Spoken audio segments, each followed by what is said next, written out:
you, Mike. That was Representative Waltz from Florida. Next, we're going to go to my friend Tom Malinowski from New Jersey. Thank you, Representative Crow, for your leadership on this over the last several months. Thank you, Representative Waltz, for being consistent on Afghanistan, no matter who is in the White House. We all agree here that we have a moral and strategic obligation to help the Afghans who helped us and to help the Afghans who bet their lives on the future that America promised them. The good news is that the administration has accepted that in principle. They have committed themselves to the broadest possible evacuation of people in several categories. First and foremost, obviously, American citizens and those who worked for our various missions in Afghanistan. That has to come first. We all acknowledge that. Second, those eligible for the SIV visas, the Afghans who directly aided our military effort in the country. And third, a broader category of Afghans who are at risk of retribution from the Taliban, everything from women's rights and human rights leaders and journalists and people who were students or faculty at the American University in Afghanistan, many others. Now that commitment has to be operationalized. It's not enough just to make it on paper.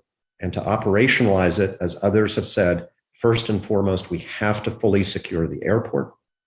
And second, we have to enable the Afghans who are on our list for evacuation to come to the airport as soon as possible so that they can stage there for as long as it takes before flights can come to pick them up. And if that requires having tents, if that requires MREs, if that requires having a very large number of people on the airport compound for days or weeks, then so be it.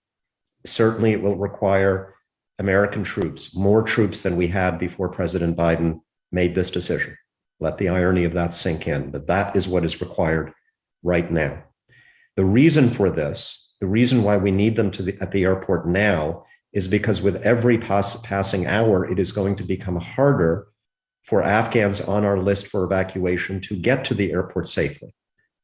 This morning, I heard about a group of Afghan women, including a woman who was on the government's peace delegation in Doha, viciously beaten by the Taliban near the airport.